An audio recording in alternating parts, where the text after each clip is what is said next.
Amigos, continuamos con nuestro programa, nuestro panel de licenciados en la mañana de hoy, discutiendo asuntos, aspectos legales de nuestra vida diaria.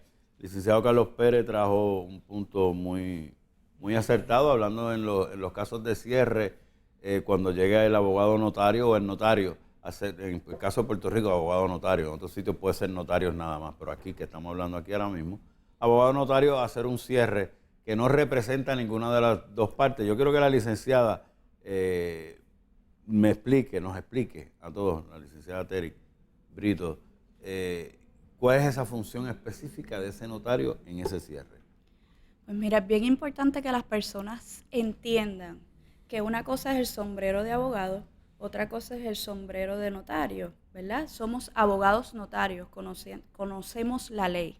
Es importante que la persona cuando está frente a un notario entienda que el notario tiene una función pública, no representa a ninguna de las dos partes, por lo cual ambas partes tienen la responsabilidad y tienen el derecho completo de hacerle preguntas a ese notario y sentirse cómodamente en confianza de que ese notario tiene el deber público con el Estado de informarle a ese cliente sobre esa transacción jurídica.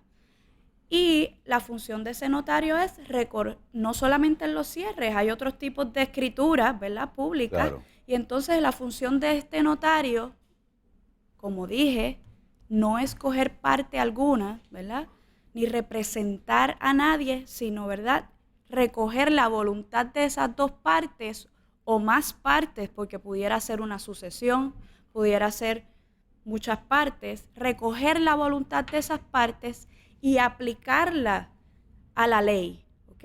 Para que ese documento tenga la vigencia en ley correspondiente para poder hacer ese negocio jurídico que ellos pretenden. Y si te fijas, el documento, si tú ves una escritura, ¿quién es el que habla? Sí. A diferencia de una declaración jurada que habla la persona que la suscribe, en una escritura que la suscribe las partes, el que habla es el notario.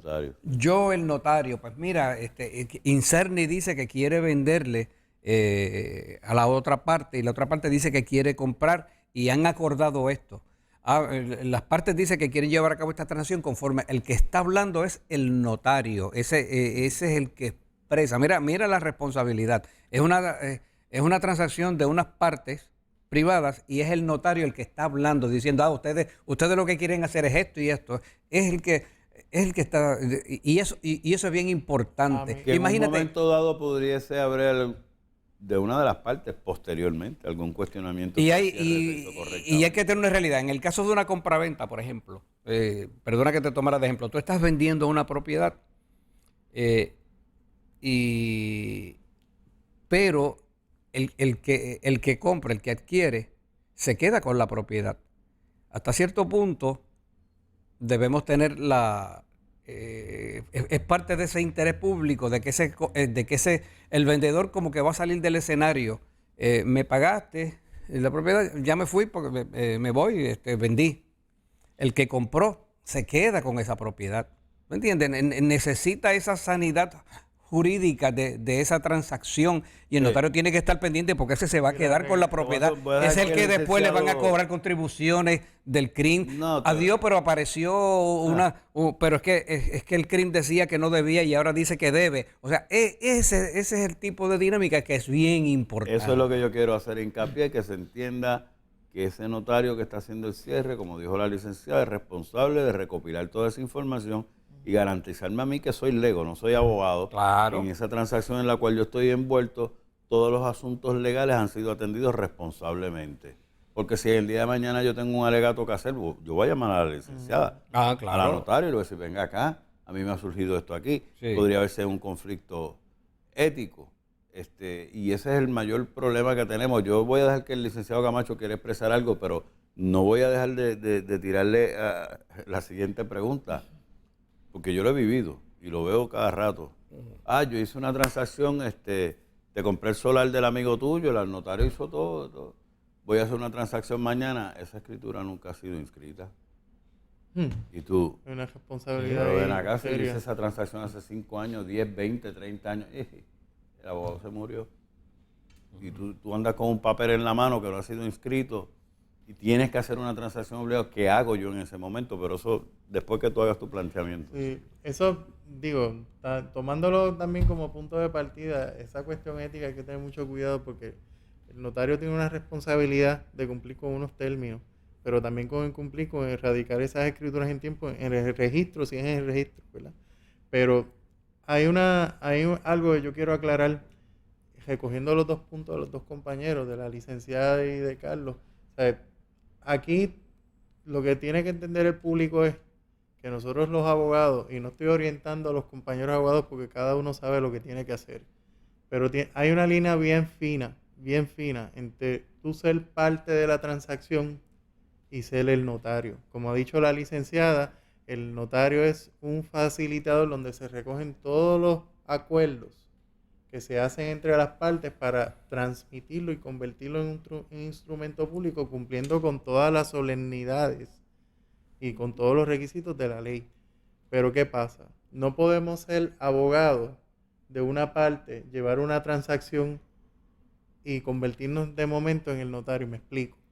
O sea, estamos llevando una transacción, yo estoy defendiendo los puntos, estoy tratando de negociar el precio, el objeto, lo que nosotros decimos consentimiento, objeto y causa, que son los elementos de un contrato.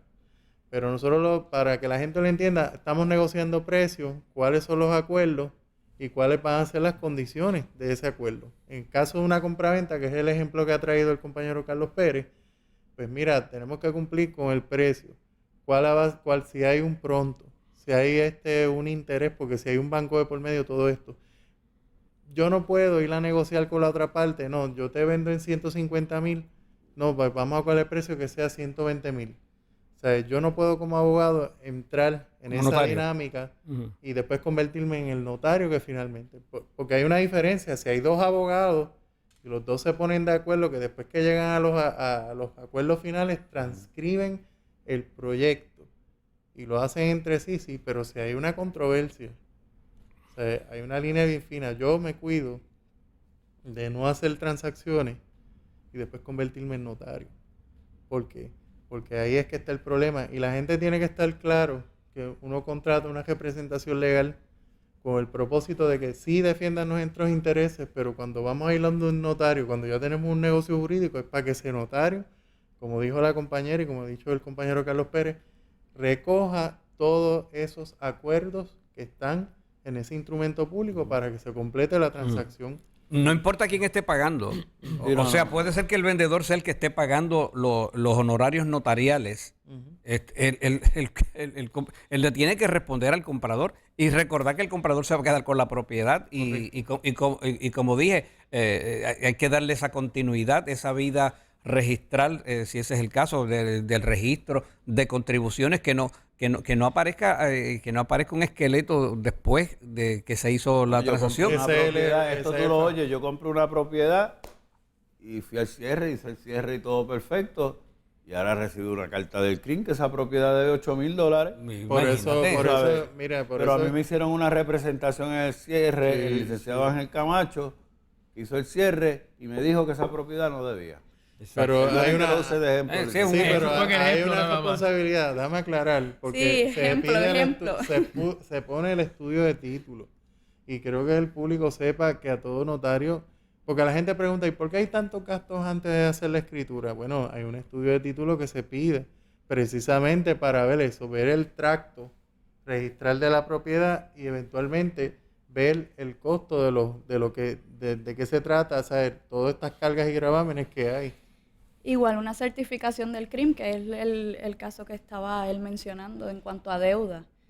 Nosotros los notarios, como estaba explicando el compañero, vuelvo y repito para que la gente lo tenga bien claro, no podemos mezclarnos y ponernos los dos sombreros de abogado y notario. Eso es incompatible.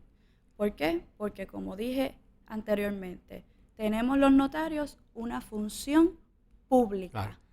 Más fíjate, que con el cliente. Ahí está la diferencia. Y aparte el CRIM y Hacienda también, porque por ejemplo... y un heredero que no lo conocemos también puede pasar. Esa es otra, pero pero por ejemplo, que tú sabes que en el caso del crimen, pues el gobierno de Puerto Rico impuso una llamada contribución especial a término 2009, 2010, creo que hasta el 2011, una contribución especial que le llamaban la contribución Fortuño. Hasta el 2011. Fortuño, que llegaba hasta el 2011.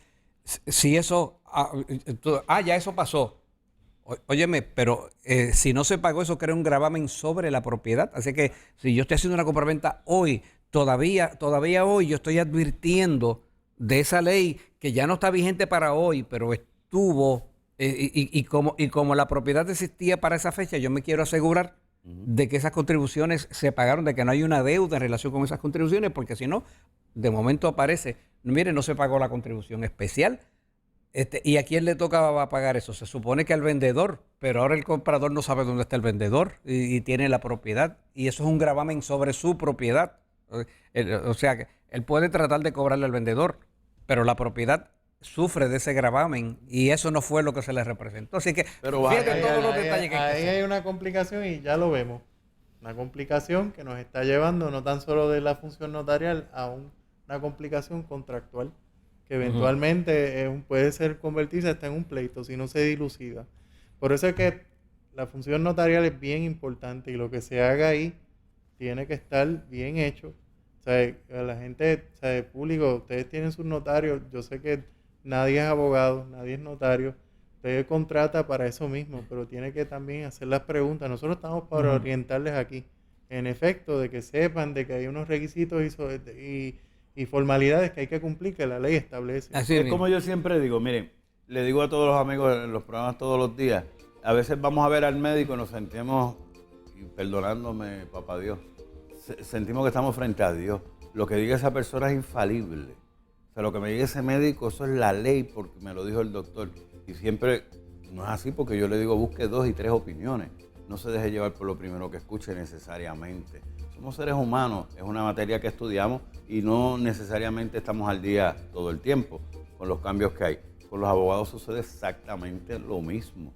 Exactamente lo mismo. Usted tiene que buscar un abogado que sea de su confianza, como profesional que usted tenga una comunicación totalmente abierta. No podemos adjudicarle al abogado que no atendió bien nuestro caso si nosotros no le dimos toda la información pertinente. Y no debemos pensar que somos más listos si escondemos información para que los licenciados me hagan la transacción como yo quiero, porque tarde o temprano se va a averiguar la verdad y la culpa la vas a cargar tú, el problema lo vas a tener tú, no lo va a tener el abogado. Por lo tanto, como le digo con el médico, le digo con los abogados, lo podría decir con los ingenieros y todas las profesiones, tenemos que ser bien honestos cuando entramos en una relación profesional con esa clase, porque ellos han estudiado para precisamente ayudarnos, pero necesitan la información. Regresamos con ustedes después de esta pausa. Voy a traer el tema del bullying. Oímos hoy en día el bullying en las escuelas, bullying en el trabajo. Después de la pausa vamos a explicarlo.